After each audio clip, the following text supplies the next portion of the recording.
Deep Sea ရုပ်ရှင်ဟာပရိသတ်ကိုရွေးချယ်တတ်တဲ့ဇာတ်ကားတကားလို့ဆိုကြပါတယ်။တကယ်လို့တင်ဟာဒီကားကိုကြည့်ပြီးနားမလည်ဘူးလို့ခံစားရရင်တော့တင်အောင်ဂုဏ်ပြုချင်ပါတယ်။ဒါဟာတင်ကချစ်ချင်းမြတ်တာနဲ့ပြည့်နေနေတဲ့ပတ်ဝန်းကျင်မှာကျမ်းမာပျော်ရွှင်စွာကြီးပြင်းလာခဲ့တယ်ဆိုတဲ့သက်သေပါပဲ။有的时候觉得自己做什么都不对，好像妈妈离开也是我的错。我本来想找到她，告诉她我已经长大了，懂事了，好让她回家。သူ့နာမည်ကရှမ်းရှဲဦးတဲ့နက်ခတ်ပေတာအရာဆိုရင်တော့ဒါဟာအထီးကျန်ခြင်းနဲ့ကံမကောင်းခြင်းတွေကိုကိုစားပြုတဲ့ခြေတပွင့်ရဲ့နာမည်ပါသူ့နာမည်အတိုင်းပဲသူမဟာအရာရာကိုတတိထားပြီးနေထိုင်တတ်တဲ့အပိုလိုလူတစ်ယောက်လိုအသက်ရှင်နေထိုင်ခဲ့ရတယ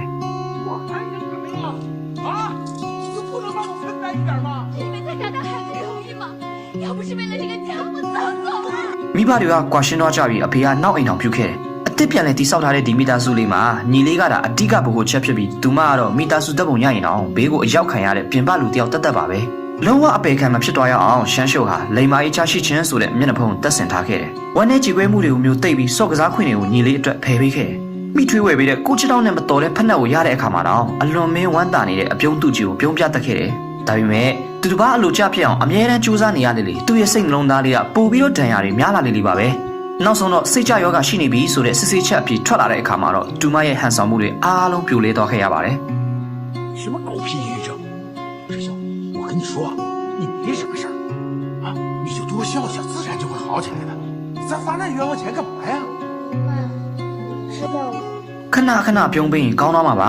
ါဒီစကားရှမ်းရှုပ်ရဲ့နှလုံးသားကိုတုံးတိနေတဲ့ဓာတ်တလက်နဲ့အချိန်ချင်းမိုးနေသလိုပါပဲအဲ့ဒီတောက်ပနေတဲ့အပြုံးတုတွေရဲ့နောက်ွယ်မှာမျောလင်းချက်မဲ့ခြင်းတွေဝါမျိုးခံရတဲ့ခန္ဓာကိုယ်လေးတစ်ခုရှိတယ်ဆိုတာကိုသူတို့လုံးဝနားမလည်ခဲ့ကြပါဘူးဒါကြောင့်သူမရဲ့14နှစ်ပြည့်မွေးနေ့မုံတိုင်းတွေထန်နေတဲ့ညတညမှာအေးဆက်ဆက်အဆူလိုက်ပို့ထားတဲ့ message တစ်ခုကိုကြည့်ရင်ရှမ်းရှုပ်ဟာအမောင်တိကျနေတဲ့ပင်လယ်ပင်ကြီးတဲ့ကိုခုံချဖို့ရွေးချယ်ခဲ့ပါတယ်ရင်းနဲ့ပိုင်းထဲကအယောင်တွေးစုံနေလာတဲ့ကဘာကြီးဆိုတာတကယ်တော့တီတူမျိုးပါအချိန်မှာရှမ်းရှုပ်ရဲ့အုံနောက်ကဖန်တီးပေးလိုက်တဲ့ကြီးကျယ်ခမ်းနားလာတဲ့စိတ်ကူးရင်ကဘာတစ်ခုပါပဲဒီနေရာမှာရင်းနဲ့ပိုင်းစားတော့ဆိုင်ကြီးရဲ့ပိုင်ရှင်ဖြစ်တဲ့နန်ဟဲဟာသူမရဲ့ဘဝရဲ့တစ်ခုတည်းတော့အလင်းရောင်ဖြစ်လာခဲ့တယ်နန်ဟဲကပတ်စံမဲ့တယ်ကောက်ချစ်တယ်လုံးဝအားကိုးလို့မရတဲ့ပုံစံမျိုးပေါ့ဒါပေမဲ့သူဟာဒီကဘာပေါ်မှာရှမ်းရှုပ်ကိုမဖြစ်မနေကြံ့ခိုင်ရမယ်လို့မတောင်းဆိုခဲ့တဲ့တူးတီတော့လူသားပါစိတ်သက်ကြခြင်းအသက်ရှူချက်ခြင်းနဲ့ကိုယ့်ကိုညှင်းပယ်ခြင်းတွေကိုကိုစားပြုတဲ့အနီရောင်နတ်ဆိုးတွေကရှမ်းရှုပ်ကိုရက်ပတ်နှောင်ဖွဲ့ထားပြီးသူမကိုယ်တိုင်အောင်ရုံထွက်ဖို့လက်လျှော့လိုက်တဲ့အချိန်မှာအမောင်တို့ကိုခွဲပြီးသူမကိုဝင်ရောက်ကာကွယ်ပေးခဲ့တာတော့နန်ဟဲပါပဲ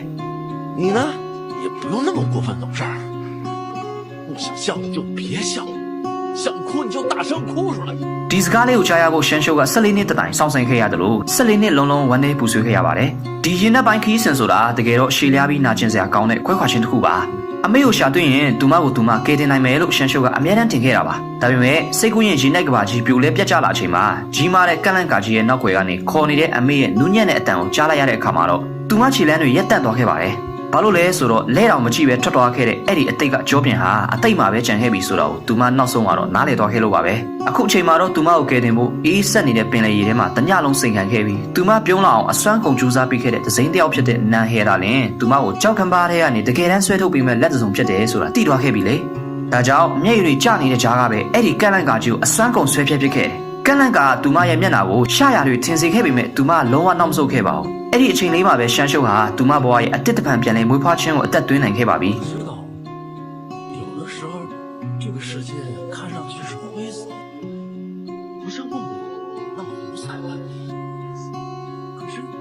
就算是这样，也一定有些光亮在等着你。它只是些很小的事情，